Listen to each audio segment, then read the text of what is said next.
जब तक पानी का स्तर नीचे नहीं आ जाता, हम पुल दोबारा बनाना शुरू नहीं कर सकते।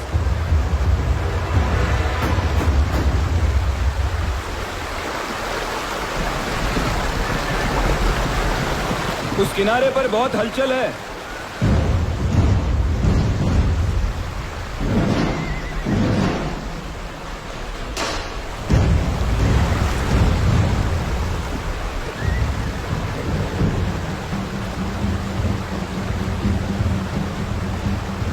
ये अब्दाली की फौज है, नजीबुद्दौला की फौज भी साथ में है।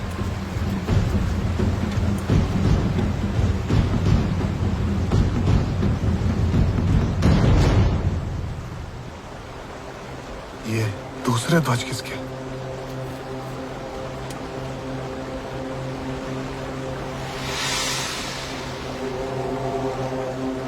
क्षमा करिए, बुरा समाचार है। वो दूसरे ध्वज शुजाउद्दौला के हैं। उसे हाँ कहने के बाद जाहिर है वो पलट गए हैं।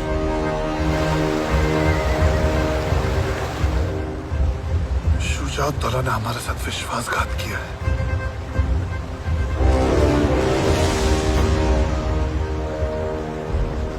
हमारे साथ सूरजमल जी हैं।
लगातार 1 महीने तक नदी के उस पार की अफगानी फौज और हम बस एक दूसरे को ताकते रहे। जो मुहिम अब तक उमंगों भरी थी, अब अपना भयानक चेहरा दिखाने लगी। श्रीमंत, पुल नहीं बन सकता। बारिश भी रुकने का नाम नहीं ले रही है। बोला पानी कैसे उतरेगा? भोजन और सामग्री भी समाप्त होने के कगार पे है। कब तक प्रतीक्षा करें? श्रीमंत, आज्ञा हो तो मैं एक सुझाव दूं? जी कहिए। मैं समझता हूं हमें वापस लौट जाना चाहिए। अगले वर्ष दोबारा आ जाएंगे, बरसात से पहले। और अब्दाली को लूट पाट और मार काट करने की खुली छूट दे। हाँ मल्हारराव जी। नहीं, बड़े हुए कदम वापस नहीं लौटते। फिर हम क्या करें?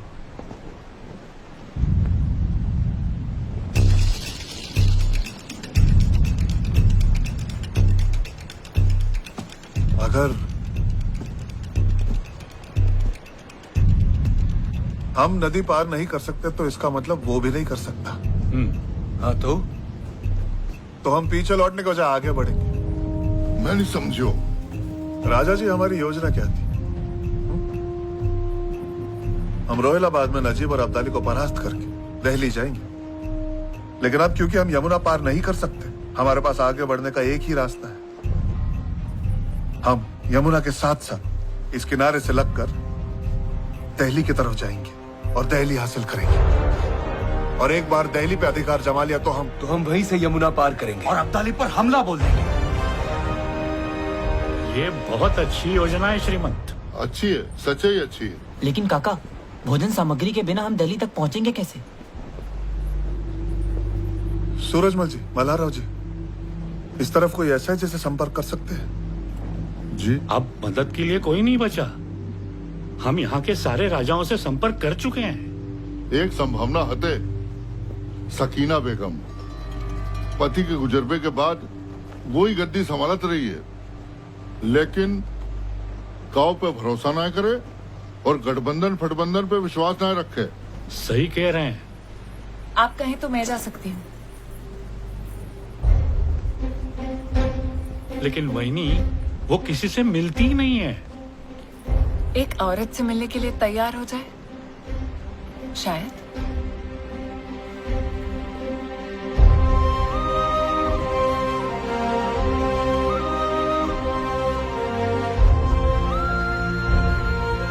आपको जाना चाहिए।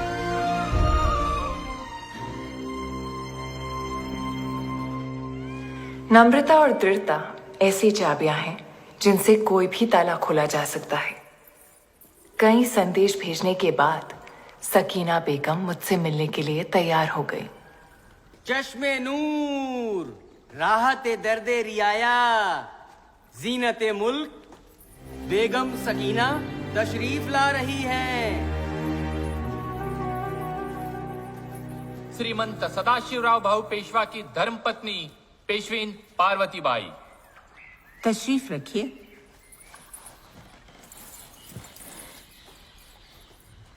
मुझसे मिलने के लिए धन्यवाद। आप हमसे क्या चाहती हैं? ज्यादा कुछ नहीं, बस मेरी सेना के लिए कुछ दिनों का रसद साधन सामग्री, ताकि हम दिल्ली जा सके। बहुत उम्मीद लेकर आई हूं कि आप मदद करेंगी। एक बार हमने आपकी फौज को यहाँ आने दिया तो उन्हें हमारा तख्त पलटने में देर नहीं लगेगी। बेगम आपा जरा सोचिए, अगर पेशवा की नजर आपकी सल्तनत पर होती तो वो अपनी फौज भेजते, अपनी पेशवीन को नहीं। मैं तो आपके पास दोस्ती का हाथ बढ़ाने आई हूं। पार्वती बाई, दोस्तों से ज्यादा डर लगता है। आप दिल्ली क्यों जा रही हैं? अहमद शाह अब्दाली को रोकने। तब तो और भी मुश्किल है। अगर हमने आपकी मदद की तो अब्दाली हमारी रियाया को तबाह कर देगा। ऐसी ही एक जंग में हम अपना शौहर खो चुके हैं। जंग तो मर्दों के अहम का, अना का खेल है। खुद फना हो जाते हैं और विवाहों और लावारिस बच्चों को रोता बिलखता छोड़ जाते हैं। मैं समझ सकती हूँ आपा, पर फिर भी